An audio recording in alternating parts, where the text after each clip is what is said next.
Hey, in today's video, I'm sharing with you an interview that I did with world number 16, Alex De Minaur. We spoke about his journey from when he first picked up a racket until today. We talked about playing against Andy Murray. And at the end of the video, he gives me one piece of advice for an aspiring tennis player, a tennis parent, and a tennis coach. So stay tuned for that. Let's get into it. So here with the demon, Alex De Minaur. Just quickly, where did that nickname come from? It came a long time ago.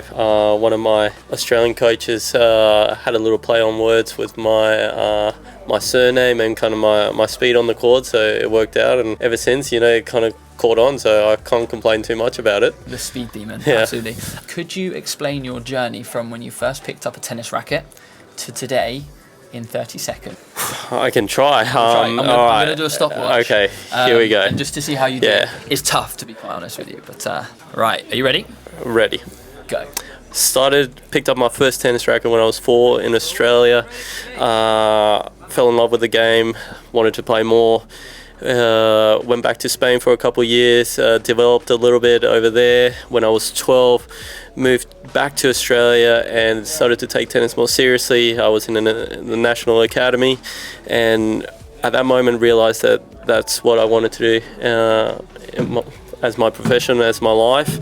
Put a lot of hard work in, played the juniors, played Tennis Europe, ITFs, juniors, futures, challenges, eventually made it on the ATP tour, and here we are currently at ranked number 16, and hopefully I can push for top 10 this year. Amazing.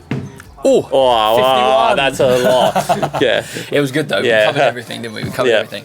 Nice. So you mentioned that you kind of felt that you got hooked when you went back to Australia to the National Academy.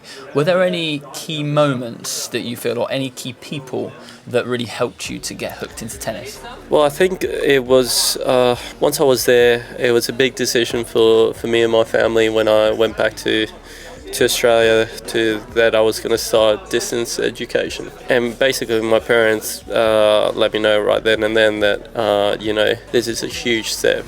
Now if you're going to go down this route, you better make sure that you make the most out of it every single time you step out on the court. And for me that was very, very important. My mum has always been huge into studies and education, so I knew that it meant that this was business from the get-go. And ever since, everything I did in my life was directed to become the best tennis player I could be.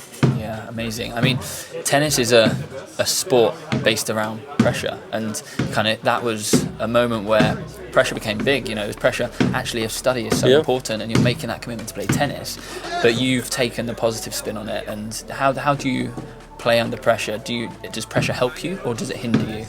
Oh, look, I mean, when you're on the tennis court, you're always going to be in moments with extreme pressure. I mean, it's part of the game. Now, there's the pressure you put on yourself, and there's outside pressure where expectations, people want you to do well, rankings, all these other stuff. What I've learned with myself is that no one is going to put more pressure on myself than myself. Yeah. So it's a constant process though, but I'm learning to deal with those pressures that I put myself under, and try to enjoy the moment a little bit more, and I think that's kind of brings out the best tennis in me. So it's a constant learning process, but under extreme pressure you end up getting yourself diamonds. So that's what it's all about. That's the quote of the day. Yeah, there you go. That's the quote. Cool. Now, you obviously on a really good run at the moment, and you have a thing about beating British tennis players, and Andy Murray in particular. Now, I was actually lucky enough to interview Jo-Wilfried Tsonga, and I asked him who the toughest opponent was for him out of the big four. Yeah. And he said it was Andy.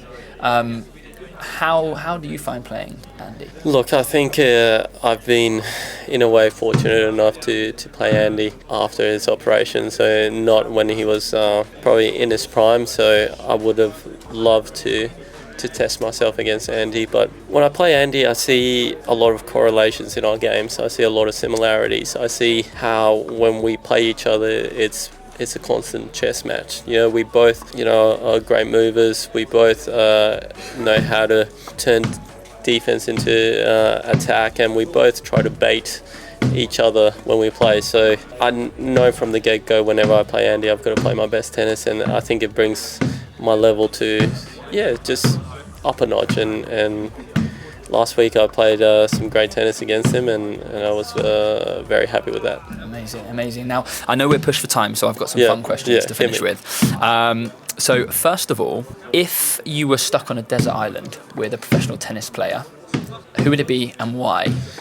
I'm going to have a little bit of a cop-out answer. I knew you were going to have a cop-out. You made it a little bit too easy for me. I'm going to go with Katie Bolter. Shock. So if it had to be on the men's tour, that's a great question. I feel like, maybe Jason Kubler, fellow Aussie. I'm actually kidding with him tomorrow, so we have a lot of fun together. Yeah, we always have great hits. I knew you'd cop out on that one, to be honest. I saw her because she made a video actually recently and was complimenting your muscles. She's very embarrassing. I'm sorry about that. Nice. Final question. If you were to give one piece of advice to an aspiring junior player, and then the same for the parent, and then the same for their coach, what would it be? For the junior player, I would say remember to enjoy yourself. You're going to hit 1,000,000 tennis balls in your lifetime. So you got to try and make the time you spend on the court a hobby and a place of enjoyment as much as you can. Because later on in life, there's going to be a lot of pressure, a lot of expectation, and it's not going to be as fun. But if you can keep on enjoying yourself, it'll make your life a lot easier.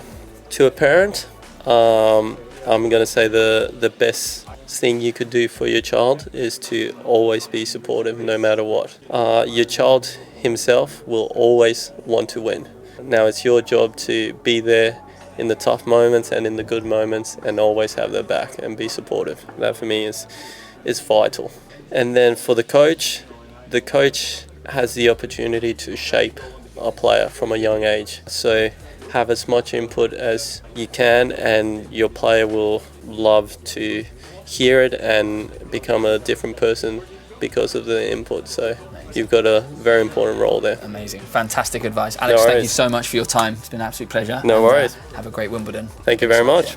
Thanks. Appreciate it. So I hope you enjoyed that interview with Alex. As you can see, he was pretty easygoing and super chill. These opportunities to interview players like Alex and Jo-Wilfried Tsonga, as you might have seen in one of my previous videos, only come off the back of your support. So I want to say a big thank you for, one, subscribing to the channel, but more importantly, watching my videos and engaging in the comments. It really does go a long way to help to give me these opportunities to meet some really cool people and obviously to share it with you guys. Anyway, you might have noticed that I've actually decorated my office. I filmed the process from start to finish with the idea that I might post it on YouTube, but to be honest, I'm not sure if I will, as I know that you guys really enjoy the tennis content. However, let me know in the comments below if that is something you would enjoy, as I thoroughly enjoyed building this setup. Anyway, as I mentioned, big thank you as always for watching this video, and I look forward to seeing you in the next one. Take care.